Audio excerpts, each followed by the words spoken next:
Canta. Para aí, meu, tenho vertigem para apagar fora. Já pro! Pela 10ª vez que a gente se vê. Preto caralho, vais dormir no xadrez. Xadrez para mim é uma suíte. Parece que o cimento na minha casa não existe. É triste. Prenderam numa sala de um travesti na Gricela, apanhado numa ruela, a dar o rabo.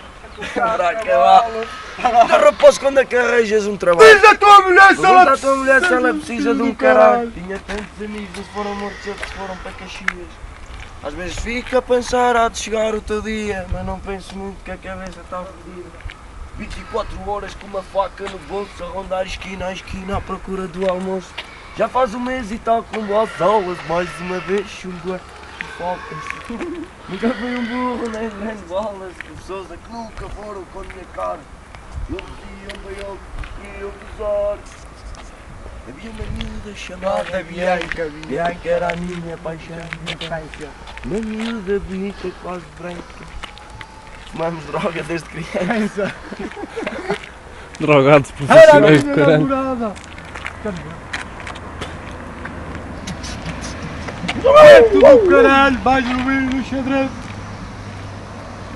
Ai, Deus me livre. Ai, seu guarda, Deus me livre.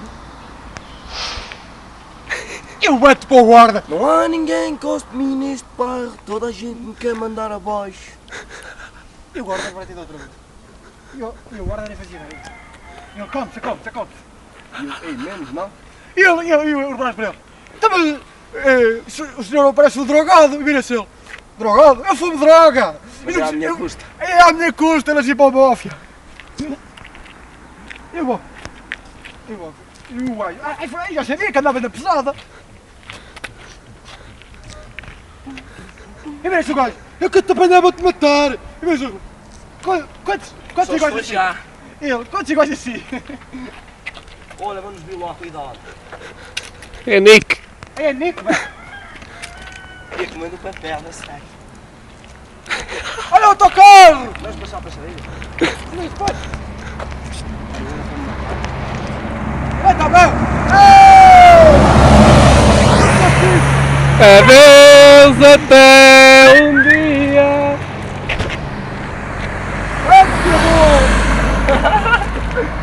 Oh, boa! Olha aí!